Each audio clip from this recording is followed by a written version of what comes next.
not for profit concern. इयत्ता 12वी book keeping and accountancy, lesson number 2. Lesson number 1 first एक partnership final account. याच्यानंतर lesson number 2 not for profit concern किंवा account of not for profit concern. Lesson number 2. या चॅप्टरचं दुसरं नाव आहे नॉन ट्रेडिंग कन्सर्न. आता not for profit, not for profit या 3 शब्दामध्ये या चॅप्टर बद्दल तुम्हाला कल्पना येते. ज्या संस्था नफा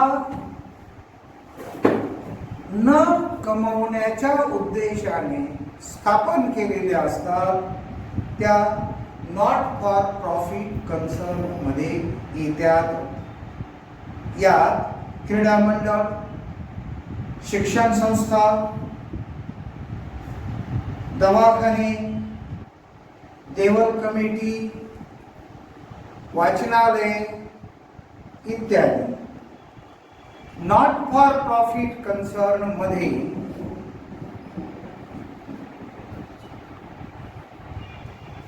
एकूण 3 अकाउंट, एक रिसिप्ट अँड पेमेंट अकाउंट जे की तुम्हाला प्रॉब्लेम मध्ये तयार करून दिलेलं असतं. 2 इन्कम अँड एक्सपेंडिचर अकाउंट जे की प्रॉफिट अँड लॉस अकाउंट सारखंच आहे किंवा तेच आहे, फक्त नाव बदललंय. जे तुम्हाला नंबर 1 ला करायचंय इन्कम अँड एक्सपेंडिचर अकाउंट. आणि last balance sheet.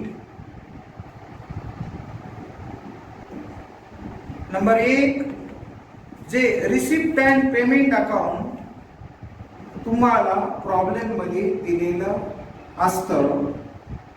Receipt and payment अकाउंटच्या receipt साइडला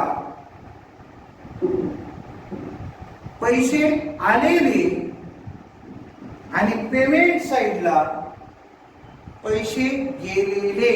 पेमेंट या शब्दाचा अर्थच आहे पैसे जाणे आणि रिसिप्ट या शब्दाचा अर्थ पैसे येणे. रिसिव्ड शब्दावरून रिसिप्ट आणि पे शब्दावरून payment. Receipt and payment account हे रियल अकाउंट या प्रकारात येते. रियल अकाउंटचा नियम debit what comes in, credit what goes out. या नियमा रिसिप्ट साइडला तुम्हाला नंबर 1 सुरुवातीला पैसे आल्याचे, नंबर 1 ला रिसिप्ट साइडला payment account, receipt and payment account जे की तुम्हाला प्रॉब्लेम मध्ये दिलेलं असतंय. रिसिप्ट अँड पेमेंट अकाउंटच्या DR बाजूला रिसिप्ट साइड म्हणायचं. रिसिप्ट साइडचा अर्थ पैसे आल्याची बाजू आणि पेमेंट साइडचा अर्थ पैसे गेल्याची बाजू.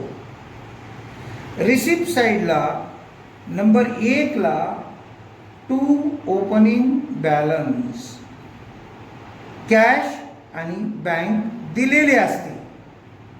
ओपनिंग बॅलन्स म्हणजे वर्षाच्या सुरुवातीची कॅश आणि बँक बॅलन्स. त्यानंतर रिसिप्ट साइडलाच तुम्हाला या संस्थे संबंधीचे सगळे खर्च उत्पन्न दिलेले असते. जसे की सबस्क्रिप्शन आहे, गव्हर्नमेंट ग्रँट आहे, डोनेशन आहे इत्यादी. त्याच्यानंतर हे सगळे पैसे आल्याची बाजू, उत्पन्न मिळाले, सुरुवातीची कॅश आली, त्याच्यानंतर लोन टेकन, कर्ज घेतले, हेही रिसिप्ट साईडलाच येईल, पैसे आले. आणि त्याच्यानंतर sale of fixed asset, asset विकल्यानंतर पैसे आले. रिसिप्ट साईडला तुम्हाला या 4 प्रकारचे आयटम येते. एक सुरुवातीची कॅश आणि बँक, 2 मिळालेले उत्पन्न, 3 घेतलेले लोन आणि 4 ॲसेट विकून आलेला पैसा. हे गणितामध्ये दिलेलं असतं. त्याच्यानंतर पेमेंट साईडला संस्थेसंबंधीचे सगळे खर्च दिलेले असते. त्याच्यानंतर खर्च केले म्हणजे पैसे गेले. त्याच्यानंतर नवीन ॲसेट खरेदी केल्या, ॲसेट परचेस. त्याच्यानंतर लोन रिपेड, कर्ज परत दिलं. आणि नंतर क्लोजिंग बॅलन्स, शेवटची कॅश आणि शेवटची बँक जी की पुढच्या वर्षाकडे ट्रान्सफर होते. म्हणजे पैसे जे जाते ते CR बाजूला आणि पैसे जे आले ते DR बाजूला. Debit what comes in, credit what goes out. पण रिसिप्ट अँड पेमेंट अकाउंट हे आपल्याला प्रॉब्लेममध्ये दिलेलं असते. याच्यावरून तुम्हाला इन्कम अँड एक्सपेंडिचर अकाउंट आणि बॅलन्स शीट तयार करायचं आहे. नंतर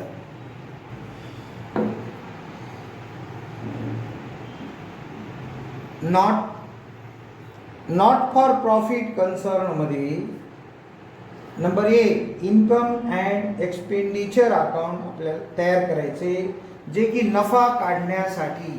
आता इन्कम अँड एक्सपेंडिचर अकाउंट हे प्रॉफिट अँड लॉस अकाउंटच आहे, फक्त नाव वरी बदललेले, त्याला इन्कम अँड एक्सपेंडिचर अकाउंट. आता हे नॉमिनल अकाउंट आहे.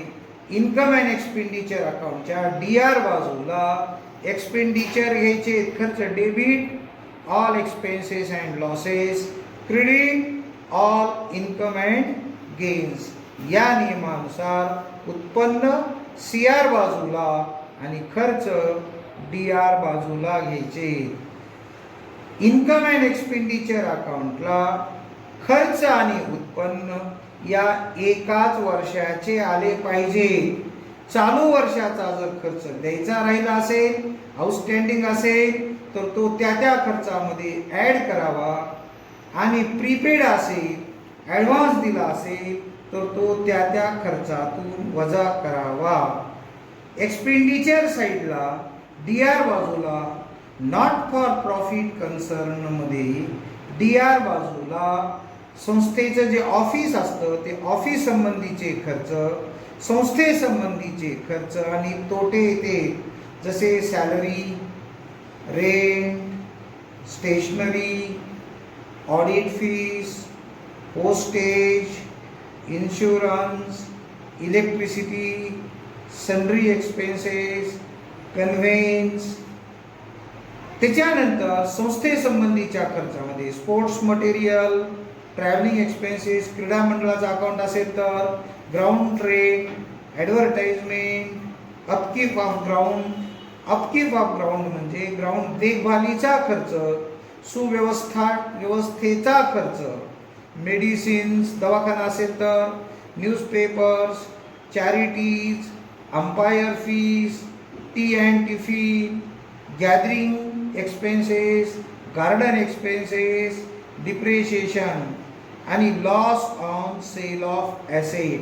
हे DR बाजूला खर्च आणि तोटे घ्यायचे नॉट फॉर प्रॉफिट कन्सर्नचे.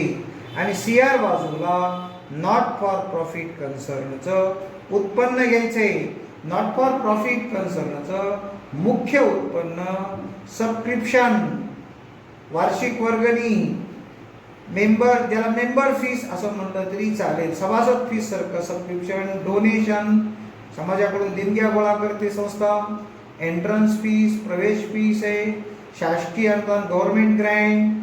त्याच्यानंतर इतर उत्पन्नामध्ये रेंट रिसिव्ड आहे, इंटरेस्ट रिसिव्ड आहे, मेंबर्स फीस आहे, dividend received, profit on sale of asset किंवा सेल ऑफ ओल्ड न्यूजपेपर्स, वर्तमानपत्र रद्दी वगैरे विकली असेल तर, एंटरटेनमेंट रिसिप्ट आहेत.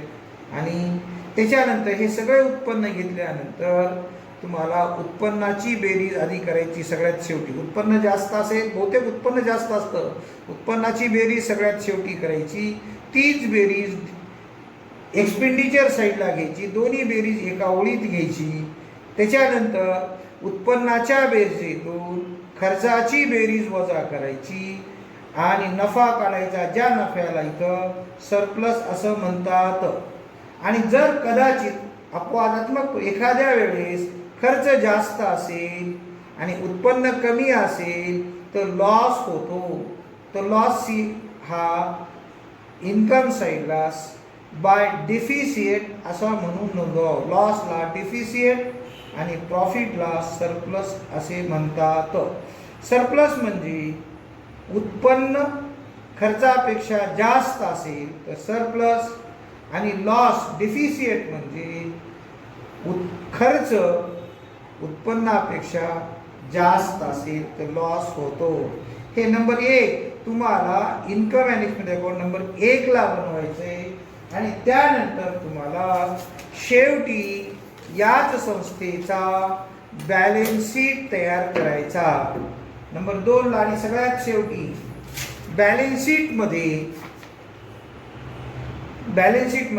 तेच बॅलन्स शीटमध्ये काही बदल नाही. लॅबिलिटी साईड आणि ॲसेट साईड.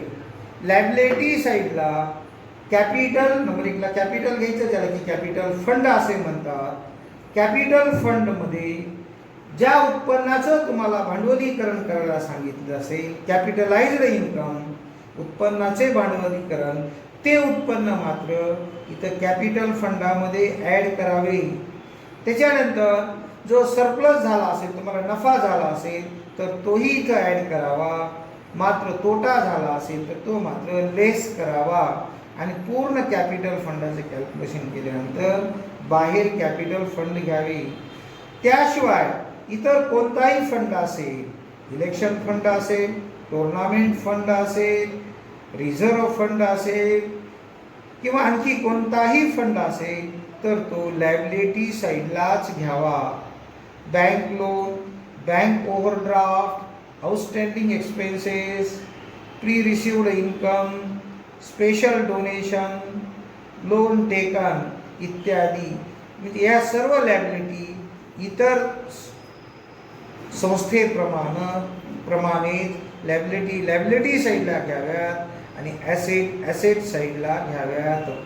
ॲसेट साईडला cash in hand, cash at bank, land and building, plant and machinery, books, furniture, motor car, ground, sports material, investment, government bonds, stock of stationery, fixed deposit, equipment, loan given, prepaid expenses आणि outstanding income. Asset साईडला घ्याव्यात, liability साईडला घ्याव्यात आणि या asset साईडला त्या fixed ॲसेटवरचं depreciation. Asset साईडला त्या ॲसेटमधून डिप्रिशिएशन वजा करावी. ॲसेट साईडची दोन्ही बाजूची बेरीज सारखीच येते किंवा आली पाहिजे तरच तुमचा प्रॉब्लेम सॉल्व झाला किंवा टॅली झाला असे समजावे. मित्रांनो, आज आपण नॉट फॉर प्रॉफिट कन्सर्नमध्ये जे इन्कम अँड एक्सपेंडिचर अकाउंट आणि बॅलन्स शीट तयार करतो आणि त्याचे प्रोफॉर्मे इथपर्यंत पाहिलं. यानंतर तुम्हाला दुसरा व्हिडिओ ॲडजस्टमेंटचा दिला जाईल. ॲडजस्टमेंट आणि त्याचे परिणाम. धन्यवाद.